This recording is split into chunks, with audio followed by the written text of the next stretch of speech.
بہت سے لوگ سمجھتے ہیں کہ اس دور میں معجزے نہیں ہوتے، تو جان لیں کہ ایسا سوچنے اور سمجھنے والے بالکل غلط ہیں۔ نہیں یقین آتا تو پاکستان اور بھارت کی مثال ہی لے لیں۔ کیا ایسا تصور کیا جا سکتا ہے کہ ایک ایٹمی طاقت دوسری طاقت پر سپر سونک کروز میزائل داغ دے اور جواب میں ایٹمی جنگ چھڑنا تو دور ایک گولی تک نہ چلے؟ ایسا ہی معجزہ ہوا 9 مارچ 2022 کو، جب بھارت کے ہریانہ میں واقع سرسا ایئر فورس اسٹیشن سے ایک براموس کروز میزائل فائر ہوا۔ پاکستان کے معیاری وقت کے مطابق یہ میزائل 6:43 پر فائر ہوا۔ Sirsa air force station Pakistan اور بھارت کے انٹرنیشنل بارڈر سے 104 کلومیٹر دور ہے۔ فائر ہونے کی کچھ دیر بعد تک تو یہ میزائل معمول کے مطابق پرواز کرتا رہا، لیکن 40,000 فٹ کی بلندی پر ممکنہ طور پر اپنے گائیڈنس سسٹم میں خرابی کے باعث رخ بدل کر پاکستان کی فضائی حدود میں داخل ہو گیا اور میاں چنو کے قریب گر کر تباہ ہوا۔ اب یہاں سے کئی سوالات نے جنم لیا کہ کیا یہ کروز میزائل روگ تھا؟ کیا یہ میزائل جان بوجھ کر فائر کیا گیا؟ کیا میزائل میں کوئی ٹیکنیکل پرابلم تھی؟ کیا پاکستان کو اس میزائل کا پتہ چل گیا تھا؟ کیا پاکستان نے اس میزائل کو گرایا یا یہ خود ہی اپنی موت مارا گیا؟ اب ان سوالات میں سے زیادہ تر کا جواب تو بھارت کو دینا چاہیے تھا، لیکن بھارتی سینا اور سرکار دونوں کو سانپ سونپ گیا۔ پورے ایک دن بعد پاکستان کی مسلح افواج کے ترجمان DGISPR major general Babar Iftikhar نے بھارت کا پول کھولا اور تمام تر احتیاط کو ملحوظ خاطر رکھ کر بتایا کہ پاکستان کی افواج نے اس حوالے سے تمام تر SOPs پر عمل کیا۔ اس وقت تک جو ہم نے آپ کو ڈیٹیلز آپ کے ساتھ شیئر کی ہیں، جیسا کہ AVM صاحب نے بتایا کہ it was a supersonic flying object, most probably a missile, but it was certainly unarmed.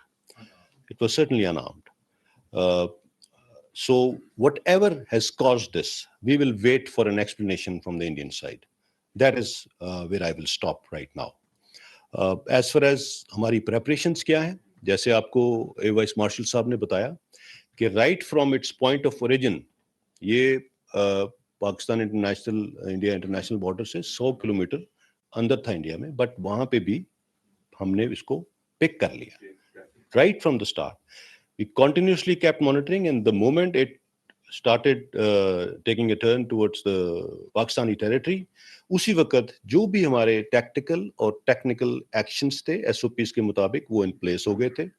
Total جو اس کا ٹائم تھا جو یہ پاکستانی ٹیریٹری کے اندر رہا وہ 3 منٹ اور تقریباً 24 سیکنڈ تھا، اور اس دوران جو ایکشنز کرنے تھے وہ ہو گئے تھے. We exactly knew the point of impact. اس سے تھوڑی دیر بعد جو قریب ترین ہماری جو ملٹری فارمیشن تھا اس کی فورسز وہاں پہ پہنچ گئی، اور اس کے بعد جو فردر اس کو ریٹریو کیا گیا اور پھر ایئر فورس نے اس کو آگے ٹیک اوور کر لیا. سو ایکشنز، رسپانس، ایوری تھنگ الحمدللہ اٹ واز پرفیکٹ. DGISPR کا یہ بھی کہنا تھا کہ بھارت کی میزائل ٹیکنالوجی اور اس سے جڑی ٹیم کی صلاحیتوں پر کئی سوالیہ نشانات جنم لیتے ہیں. یہ 2 چیزوں کو بڑا واضح بیان کرتا ہے. ایک تو ان کی جو بھی ٹیمز ہیں، جو بھی ہیومن ریسورس ہے جو اس طرح کی ہائی ٹیک چیزوں کو دیکھ رہی ہے، ان کی پروفیشنل پرویس کو ظاہر کرتا ہے کہ وہ کیا ہے. کافی بڑا سوالیہ نشان ہے اس کے اوپر. اور دوسرا یہ ان کی ٹیکنالوجی جو ہے اس کے اوپر بھی بہت بڑا سوالیہ نشان ہے کہ اس ٹیکنالوجی میں کافی کمی ہے میرے خیال میں، اور اس کو مزید ان کو کافی کام کرنا پڑے گا اپنی ٹیکنالوجی کو امپروو کرنے میں. میں اس کو تھوڑا سا اس تناظر میں دیکھوں گا. باقی 27 فروری سے لنک کرنا یا کسی اور چیز سے، جیسے میں نے کہا کہ we are still investigating, and اس کے اوپر مزید کچھ سوالات کے جوابات جب آئیں گے تو وہ بھی آپ کے ساتھ شیئر کریں گے. یہاں یہ بات بھی ذہن میں رکھنی چاہیے کہ پاکستان اور بھارت کے درمیان بیلسٹک میزائل تجربات کی معلومات کے تبادلے کا معاہدہ تو ہے، لیکن کروز میزائل تجربات کے حوالے سے کوئی معاہدہ نہیں. آپ نے بتایا کہ یہ ایک سپر سونک کروز میزائل تھا، ان آرمڈ میزائل تھا. تو جب ہم دیکھتے ہیں کہ بیلسٹک میزائلز کے تجربے ہوتے ہیں تو دونوں ملک شاید ایک دوسرے کو انفارم کرتے ہیں، تو کیا پاکستان اور انڈیا کے درمیان یہ جو سپر سونک میزائلز ہیں اس کے حوالے سے کوئی ایگریمنٹ ہے ایک دوسرے کو پیش کیا گیا کرنے کے بارے میں؟ ایکچولی جو انفارمیشن شیئر کی جاتی ہے اس کا جو ایک انڈرسٹینڈنگ ہے وہ بیلسٹک میزائلز کی ٹیسٹ جب بھی ہوتا ہے اس کو شیئر کیا جاتا ہے.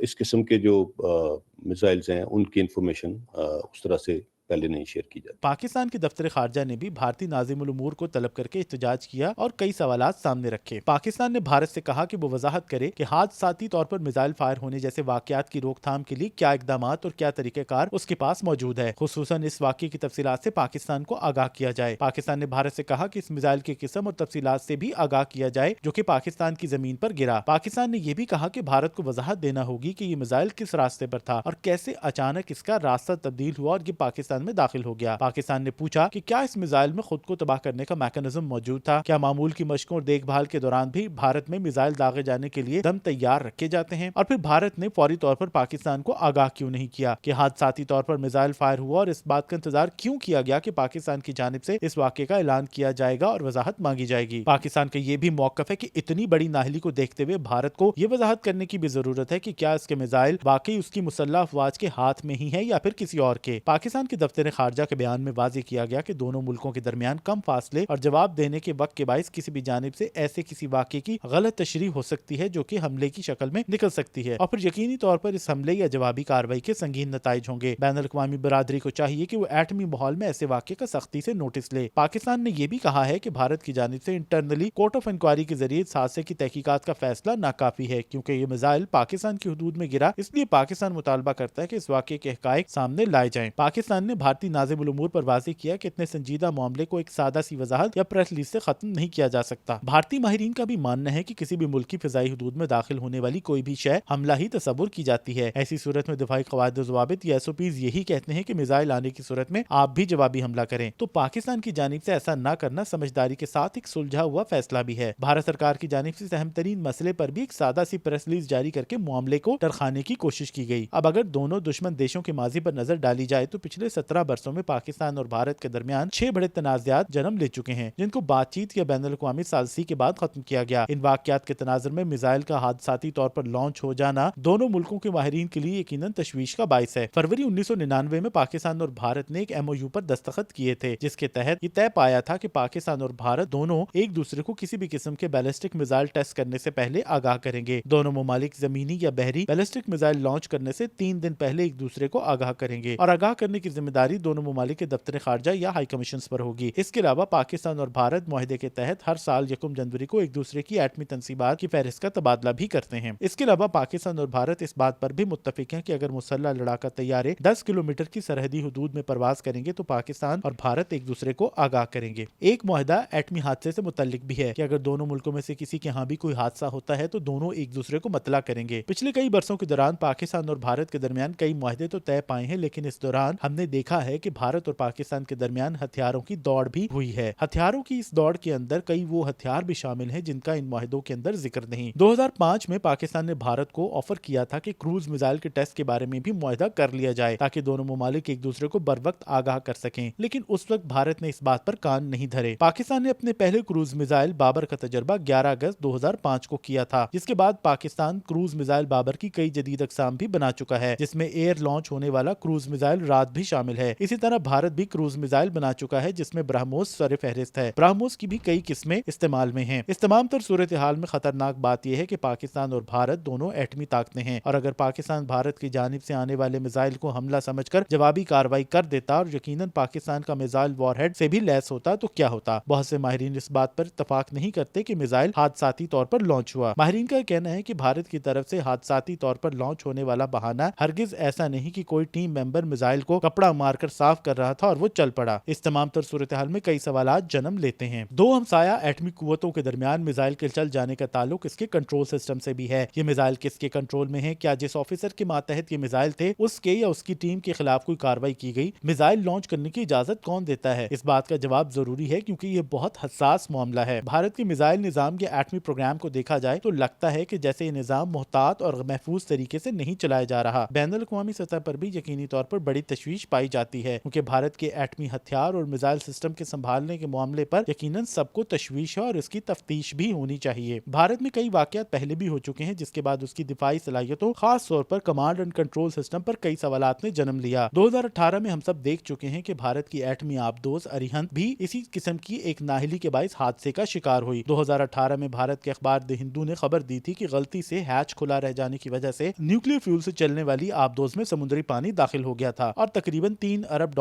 मालियत की आबदोज खड़ी की खड़ी डूब गई। पुलवामा हमले के बाद भी देखा गया था कि भारतीय फिजाइया ने पाकिस्तान में बालाकोट के मकाम पर सर्जिकल स्ट्राइक्स का दावा किया था और जब पाकिस्तानी एयरफोर्स अगले दिन एक्शन में आई और जवाबी कार्रवाई का आगाज किया गया तो इंडियन एयरफोर्स ने घबराहट और बौखलाहट में फ्रेंडली फायरिंग करके अपना ही एक हेलीकॉप्टर मार गिराया जिससे उसके अपने 6 एहलकार मारे गए।